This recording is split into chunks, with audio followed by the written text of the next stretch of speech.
যুক্তরাষ্ট্রের ভয়ঙ্কর সব পারমাণবিক অস্ত্র সরিয়ে নিচ্ছে দেশটি। আর এমন খবর প্রকাশ্যে আসায় অনেকেই হতবাক হয়েছেন। তাহলে কি ইরানের ভয়ে কিংবা অন্য কোনো দেশে আক্রমণ করতেই যুক্তরাষ্ট্রের এমন তোড়জোড়? এমন প্রশ্ন ভাসছে বিভিন্ন সামাজিক যোগাযোগ মাধ্যমে। গোপনে পারমাণবিক অস্ত্র স্থানান্তর করছে যুক্তরাষ্ট্র। দেশটি যুক্তরাজ্যের একটি সামরিক ঘাঁটিতে এ ধরনের অস্ত্র স্থানান্তর করছে। ফাঁস হওয়া গোপন নথিতে এ তথ্য উঠে এসেছে। আল মায়াদিন টিভির এক প্রতিবেদনে এ তথ্য জানানো হয়েছে। নিকোয়াস ইউকের উদ্ধৃতি দিয়ে ডিক্লাসিফাইড ইউকে জানিয়েছে, যুক্তরাষ্ট্র গোপনে পারমাণবিক অস্ত্র যুক্তরাজ্যের সাফোকের RAF লেকেনহিথ ঘাঁটিতে স্থানান্তর করছে। মার্কিন বিমান বাহিনীর একটি ফ্লাইটে এসব স্থানান্তর করা হয়েছে।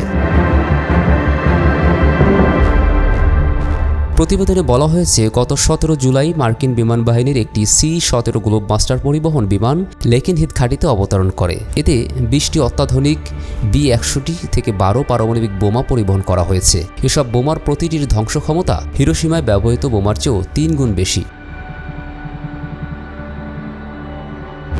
পারমাণবিক অস্ত্র পরিবহনের এই কার্যক্রমটি নজরদারি করে বিশেষ পারমাণবিক পর্যবেক্ষণ সংস্থা নিকোয়াস ইউকে। তারা জানিয়েছে, বিমানটি 15 জুলাই যুক্তরাষ্ট্রের ওয়াশিংটন অঙ্গরাজ্যের লুইস ম্যাক্সওয়ার্ড বিমান ঘাঁটি থেকে উড্ডয়ন করে। পরে এটি নিউ মেক্সিকোর কুইটল্যান্ড বিমান ঘাঁটিতে থামে। এটি মার্কিন বিমান বাহিনীর সবচেয়ে বড় পারমাণবিক সংরক্ষণাগার ও রক্ষণাবেক্ষণ কেন্দ্র। প্রতিবেদনে বলা হয়েছে, কিটল্যান্ডে বিমানটি একটি নির্দিষ্ট বিপজ্জনক পণ্যের জন্য নির্ধারিত জায়গায় অবস্থান করে এবং সে সময় কড়া নিরাপত্তা বজায় রাখা হয়। বিমান চালক এয়ার ট্রাফিক কন্ট্রোলকে বিপজ্জনক মালামাল পরিবহনের বিষয়টি জানান। এতে বলা হয়েছে, বিমানটি রাতের বেলায় আটলান্টিক মহাসাগর পাড়ি দেয়। যাত্রাপথে এটি 2টি KC-46 ট্যাঙ্কার বিমানের মাধ্যমে জ্বালানি গ্রহণ করে।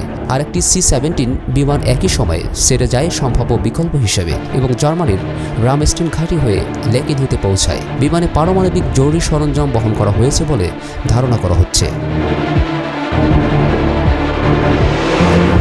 এতে আরও বলা হয়েছে, লেকেনহিথে অবতরণের পর বিমানটিকে ভিক্টর র্যাম্প নামক বিপজ্জনক সামগ্রী হ্যান্ডেলিং জোনে রাখা হয়। চারপাশে মার্কিন সামরিক বাহিনীর কড়া পাহারা, গোপন এজেন্টদের টহল এবং ফায়ার টিম মোতায়েন করা হয়। এরপর বিশেষায়িত মেশিনের সাহায্যে পারমাণবিক অস্ত্রগুলো একটি সুরক্ষিত বিমান ঘাঁটির শেল্টারে সরিয়ে নেওয়া হয়। ডিক্লাসিফাইড ইউকের প্রতিবেদনে আরও বলা হয়েছে, এই অস্ত্রগুলো যুক্তরাজ্যে থাকলেও এগুলোর ওপর একচেটিয়া নিয়ন্ত্রণ রয়েছে মার্কিন প্রেসিডেন্ট ডোনাল্ড ট্রাম্পের হাতে। এগুলো যুক্তরাজ্যের সম্মতি ছাড়াই ব্যবহৃত হতে পারে।